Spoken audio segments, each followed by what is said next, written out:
Welcome to Tales Beyond Time, Myths, Legends, and Origins by Cassandra. In every corner of the world, stories have been passed down from generations to generations. Tales that seek to explain the myths of existence, the forces of nature, and the very origins of humanity. These ancient myths, legends, heroes, and origin stories have shaped cultures, religions, and the way we see the world. They speak of gods and monsters, of creation and destruction, and of the eternal struggle between good and evil.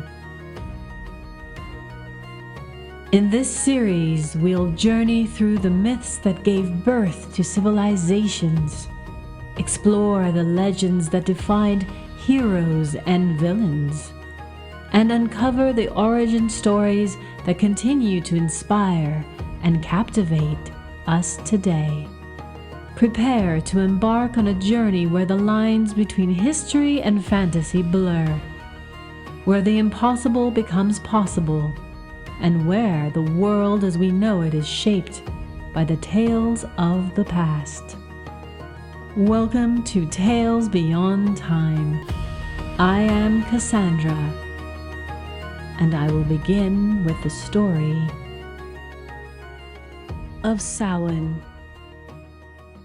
the time of the year when summer comes to an end and winter is a beginning. It is actually the new year of the Irish and the Celtic people. Before I tell you a little bit more about the history, let us begin with a fun little story. The Veil Between. Part 1. The Gathering of Shadows. Long before winter's frost claimed the earth, when the heather still clung to the last gold of autumn, the people of Eir prepared for Samhain, the festival of endings and beginnings. It was the night when cattle were brought down from the hills, when harvests were stored, and when fires were kindled high to keep back the dark. For on Samhain night the world was neither what it had been, nor yet what it would become. The veil between the living and the dead, the seen and the unseen, grew thin as a whisper.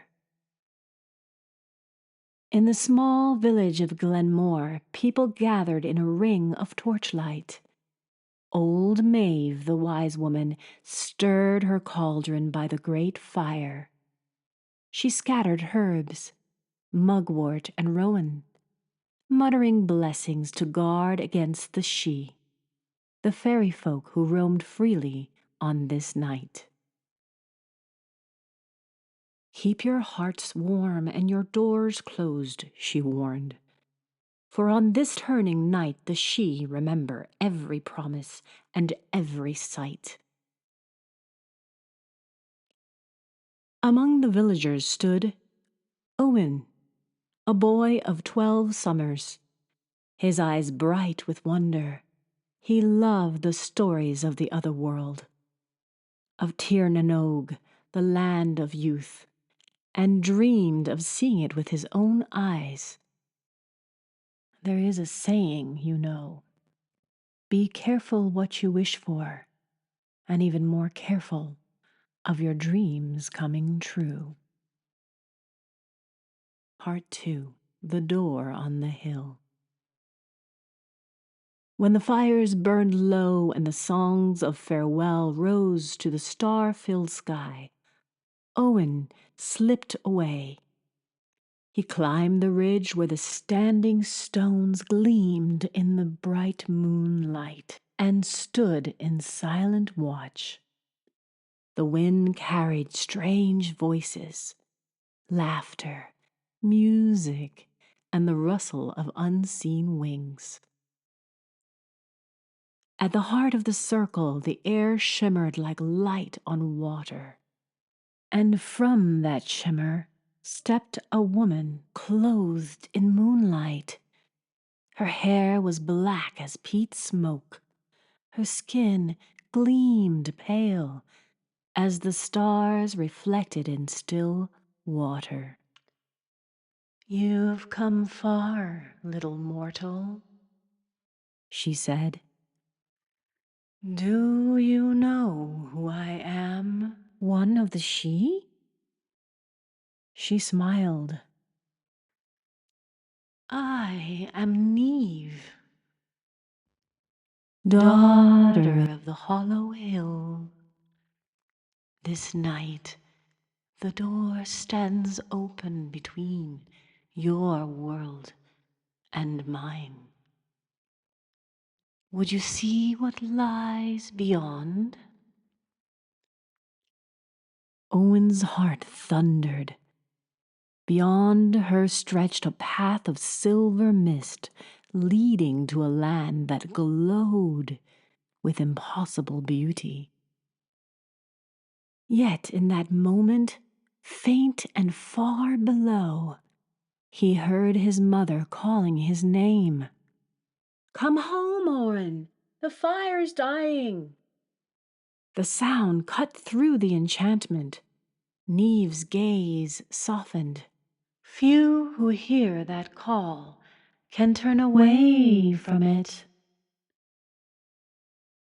Choose now the world of mortals where love and loss entwine, or the realm of the She, where no one weeps, but no one truly lives. Owen looked back toward the firelight below, the smoke rising like prayers into the cold night sky. I choose home," he whispered. The wind sighed, the silver path faded, and Neve's form dissolved into the mist. The dawn of winter. Owen awoke at the stones as dawn broke pale and cold. Frost glittered on the grass, the first frost of winter.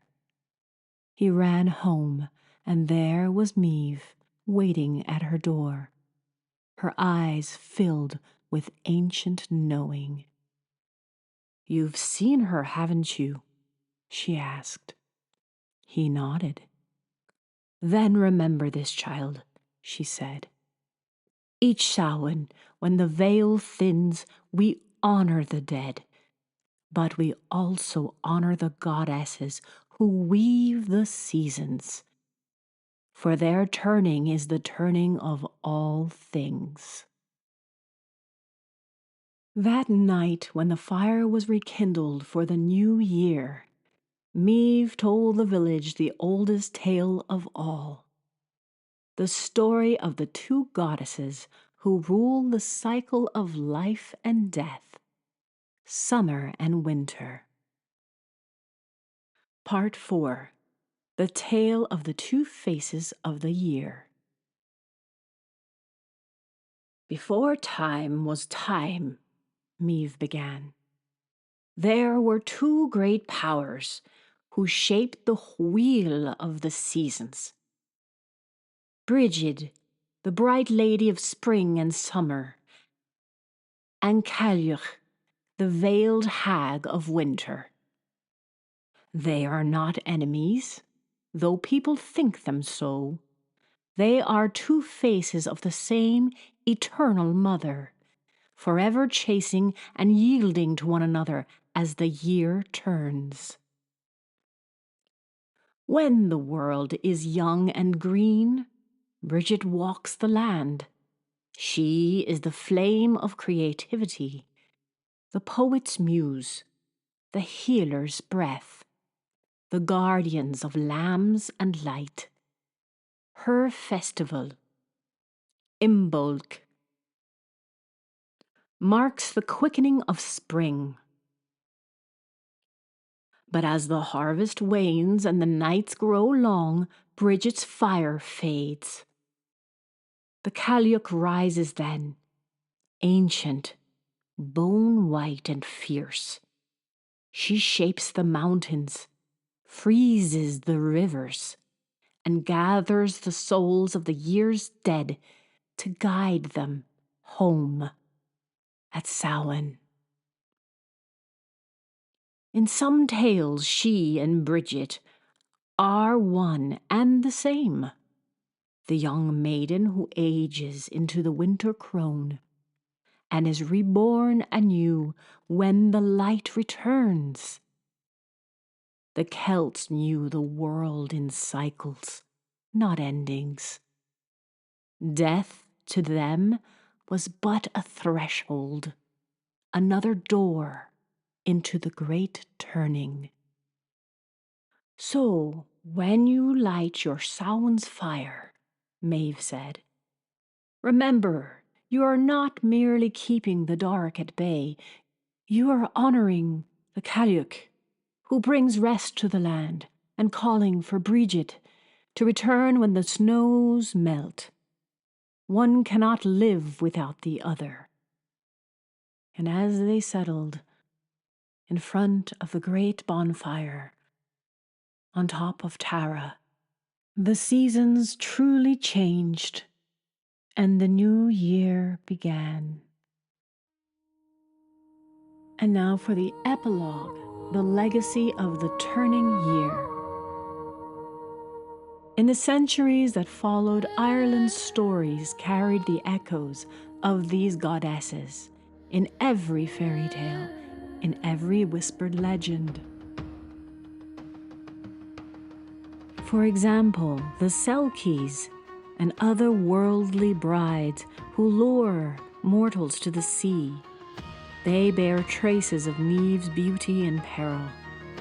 And Brigid, saint and goddess alike, endures, her wells still visited, her crosses woven from rushes and hung above doors, her frame still burning in Kildare. Werewolves, vampires, and the banshee. Defined as the woman of the fairy mound, who keens or cries for the dying and carries the Cailleach's sorrow. And to this day, there are certain families across the world that have Irish origins and Celtic beginnings that swear that they can still hear the cry of the banshee, who protects these families and sends them warnings of loss, sorrow, and death. Families like the O'Dohertys, the O'Briens, the Connors, and so many more. From these tales grew a truth older than any church or king, that the living and the dead, the seen and the unseen, the bright and the dark, are threads of the same tapestry. And each Samhain, the Celts looked into that mystery and did not flinch, for they knew. The veil between worlds is not a wall, but a doorway, and every ending is a beginning. If you enjoyed that origin story of the Irish tale of Samhain, please follow, subscribe, like, and share, and comment below if you think you come from a family that bears the curse or the blessing of the banshee. Till next time, round and round, stay awake. the echoes play,